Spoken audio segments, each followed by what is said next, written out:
My name is David Kernick. I'm a general practitioner in Exeter, Devon, where I run a National Health Service headache clinic. We're here at the Royal College of General Practitioners, where I'm headache lead, and we're very pleased to welcome this afternoon Professor Peter Goadsby. Peter is an authority on headache, working in London and the United States, San Francisco, and over the next series of 5 videos we're going to back up some of the fact sheets that the college are bringing out. Peter, welcome. It's nice to see you. Thank you, David. I wonder if you could start off by looking at the impact of headache. Headache receives very little healthcare priority anywhere, but it has a significant social and economic impact. I wonder if you could just say a little bit about that.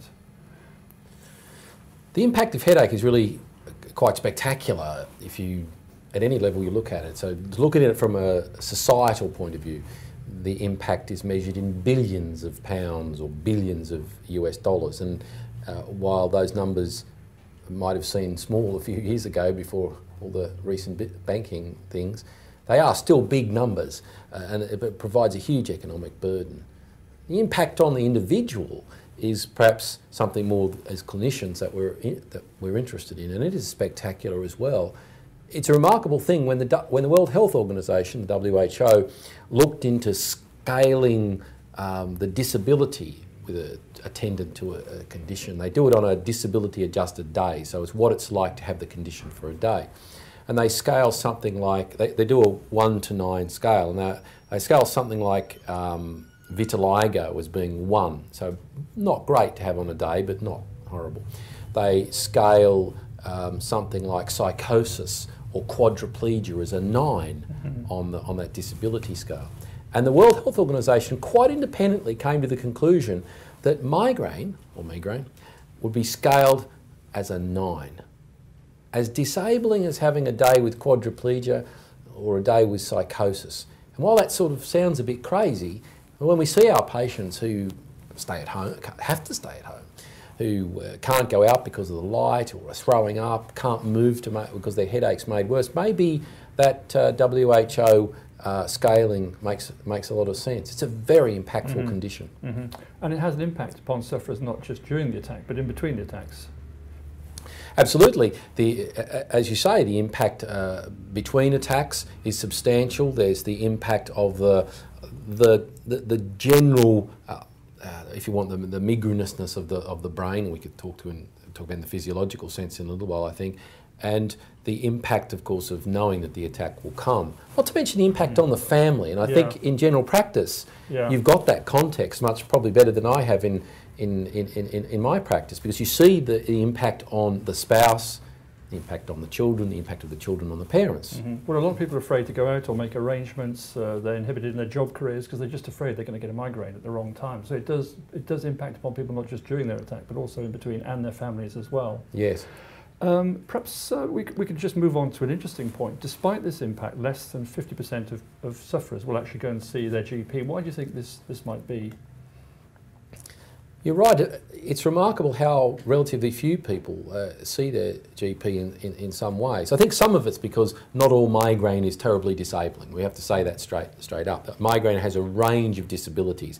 So some people have the problem, but they can deal with it. Migraine is an inherited problem, an inherited tendency to have headache. And I very often see patients who've simply accepted that they're headachy because mum was headachy or dad was headachy, and that's how we are.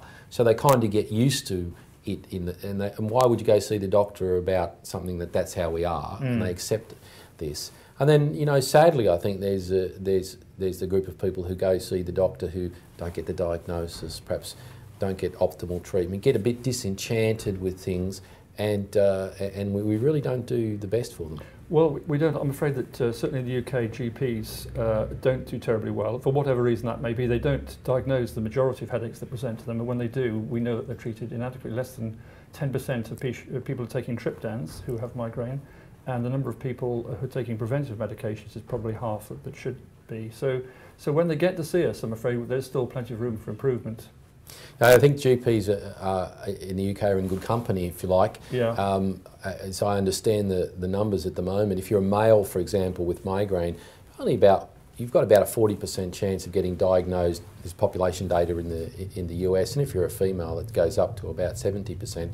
You know, after 10 or 15 years after the introduction of triptans and all the things that have happened around it, still more or less about a third of people will go away from their first medical interaction without the diagnosis. And I think that on my from my side, from academic medicine and academic neurology, we're not educating well enough. No. We're not making the points in university, and we're not giving our colleagues enough information about the condition to make the diagnosis. And I'm sure there are issues that are in general practice that make it hard to make the diagnosis. Well, I think education is a key issue. It's not receiving a great enough priority in medical schools. I mean, things may be changing, but I think there's something different about headache. You can't measure it. There's no blood test for it. It's not on any of our lists of priorities that must do. You know, we're all focusing on ischemic heart disease, diabetes, and headache comes nowhere on the policy agenda. And I think there's always this other thing about headache and tumour. GPs have always got a slightly different dynamic about this worry if there's something serious going on in the back of this presentation. And I think also headache needs a lot of time. And I think one of the luxuries we get in our specialised clinics is time, and perhaps we'll talk about that in 1 or 2 videos' time. But I think this is a key fact that GPs don't have. So I think they tend to struggle with headache, and hopefully over the next few years, through the college initiatives and a number of other initiatives, we can help move this forward a bit. And it's very rewarding to do that. You and I both know in our clinics. It's huge. You can the idea that you can't do anything is quite wrong. For most patients, you can do something. They're young, relatively well, taxpayers or doing their business, and you can help them get better. It's actually a very positive thing, the management of headache. Well, I must say, before I got into headache, which was not that long ago, I mean, I was there, someone would come with a headache and I thought, oh, gosh. But once you get to grips with it, it is hugely rewarding. You can turn people's lives around, and it's not difficult.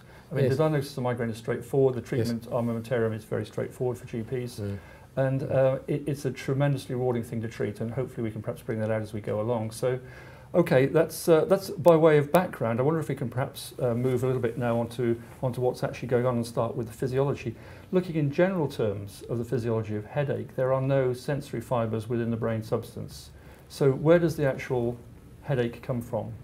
Yes, a remarkable observation. As you say, there are no sensory fibres in the brain. It's insensate, so to speak. There are some places you can put electrodes. We could come back and talk to that in a second, where you could get pain. But in the main, the brain doesn't feel pain, if you want. Where the origin of migraine is remains an interesting question and a current research question. What we know is that the covering of the brain, the meninges, is pain producing. You can stimulate that. We know that from meningitis, for example. And we know it from neurosurgical experiments done in the 40s and 50s, where patients who are awake, who are having surgery, who had the covering, the dura mater, stimulated, and would refer their pain out to the head. So we know that if you stimulate the human dura, you can get pain in the head. So we think that migraine pain is an expression of this dural pain-producing innovation. So, and in effect, that migraine pain is referred. Right. And that's why it can sometimes be difficult from the history-taking point of view. So the person will point here or point here or point at here, and that often confuses them to think that, well, I've got a neck problem, or I've got a tooth problem, or I've got this, or I've got that, and whereas it's referred pain, and it's it makes it just that little bit more difficult, but that little bit more simple to have a broad blinker on and say, well, it's pain in the head. It's typically in the first division, doesn't have to be, and it's referred.